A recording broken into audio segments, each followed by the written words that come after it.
અને આ બધા પાઉં જો અમૂલમાં આરામથી આવડોટે છે અહીંયા. જૈનમાં એને ચૂલો કહેવાય, શું કહેવાય? આખું તમે જે નવો કોન્સેપ્ટ ઊભો કર્યો છે, સ્ટીલનો તવો છે, એટલે ક્યાંયથી લીક પણ ન થાય અને વેસ્ટ પણ ન જાય. વાહ!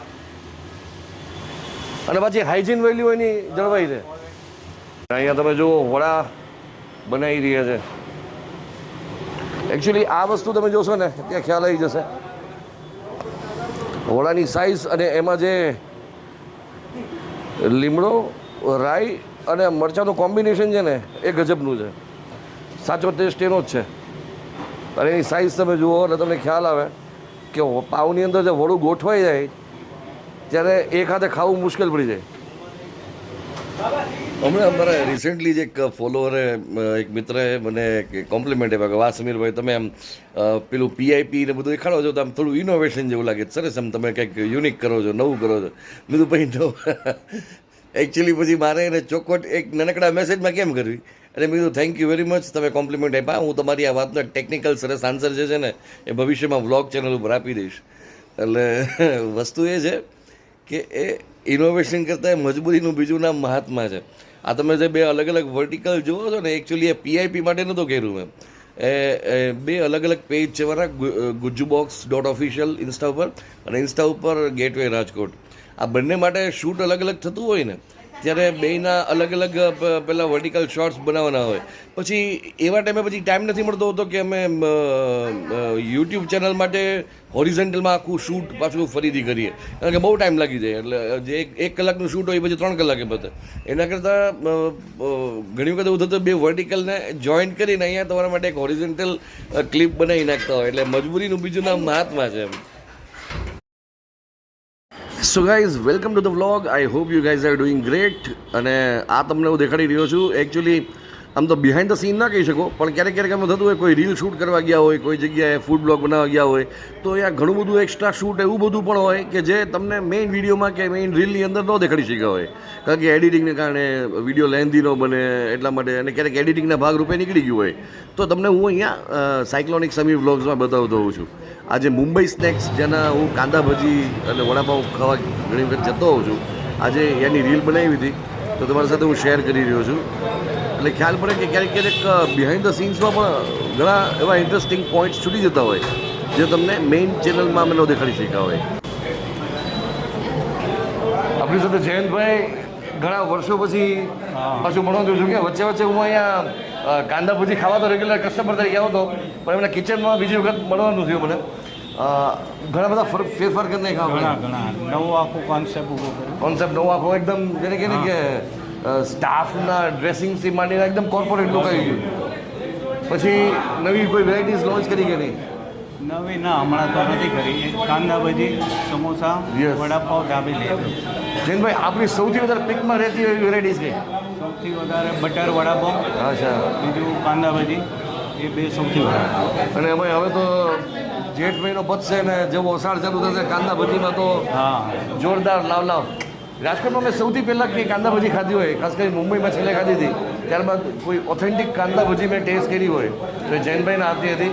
ત્યારે જૈનભાઈ પોતે જ મને કાંદા ભજી બનાવી સ્પેશિયલી, અને એ પ્લેટ ટેસ્ટ કરાવડાવી હતી.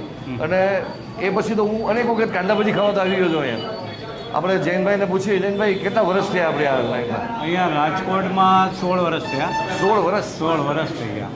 આમ 1915થી અમે મુંબઈ હતા, ત્યાં અમારા ત્યાં ફરસાણની દુકાન હતી, ગ્રાન્ડ રોડ વેસ્ટ નાના ચોક ઉપર.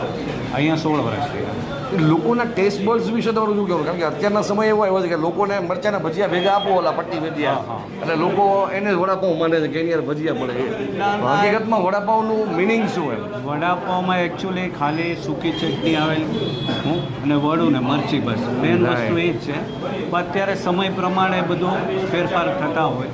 જે વડાનો વઘાર કરો છો, વડા માટે જે માવાનો વઘાર, હકીકતમાં કમાલ એની હોય છે. હા, એ મેન તો એ જ છે, મેન એવી જ વસ્તુ છે. અને ઓલી ડ્રાય ચટણી આવે, સૂકી ચટણી, યસ, એમાં 19-20 થયું એટલે પૂરું ટેસ્ટ આખો પડી જાય. પણ જે ખરેખર જે મરચાની પટ્ટી સાથે જ્યારે ખાવા જાય છે લોકો, લોટવાળા મરચા એ લોકો મારા ખ્યાલથી એ વડાના ટેસ્ટને નહીં, મરચા સ્પેશિયલ શું છે, ફ્રીમાં જે મરચા આપે એના માટે નહીં જાતો. અહીંયા તમે જુઓ છો, અહીંયા આપણે મરચા ભજીયા વગર બી એ જ કહું છું હા. ભજીયા વગરના મરચા વડાપાઉં ખાય છે લોકો હા, હા. પણ એક બાઈટને એન્જોય કરતા હોય બસ, એવું ફીલ બસ, થાય બસ. રાઈટ રાઈટ હા.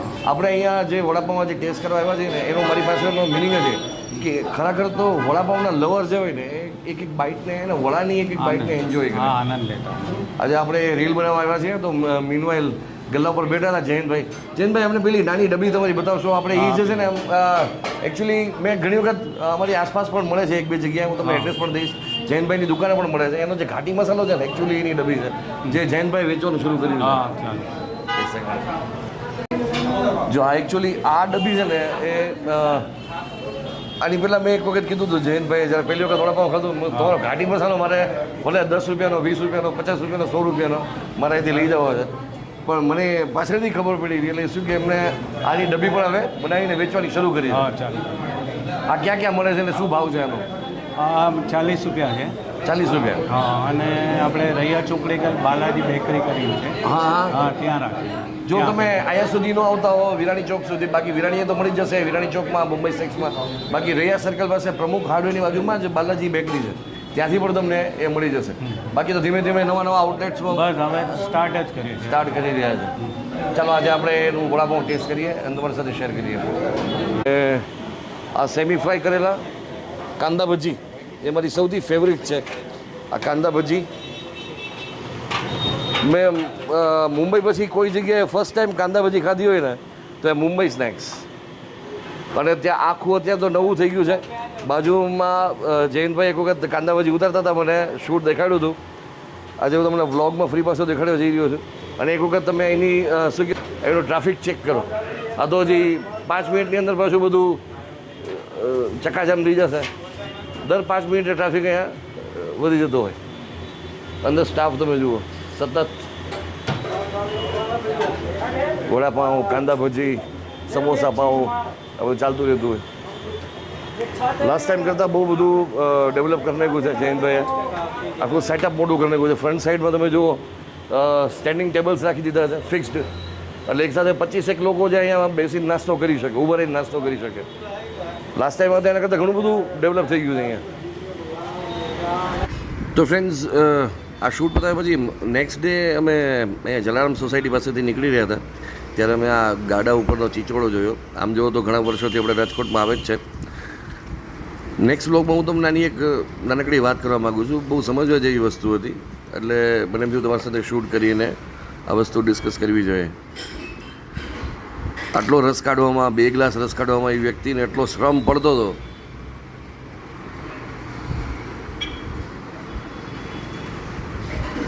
ફિલહાલ તો આ વ્લોગને આપણે અહીંયા જ કમ્પ્લીટ કરીએ વ્લોગ બહુ લેન્ધી ન થઈ જાય એટલા માટે નેક્સ્ટ વ્લોગ બનાવશું ને ત્યારે આની પણ થોડી ચર્ચા કરશું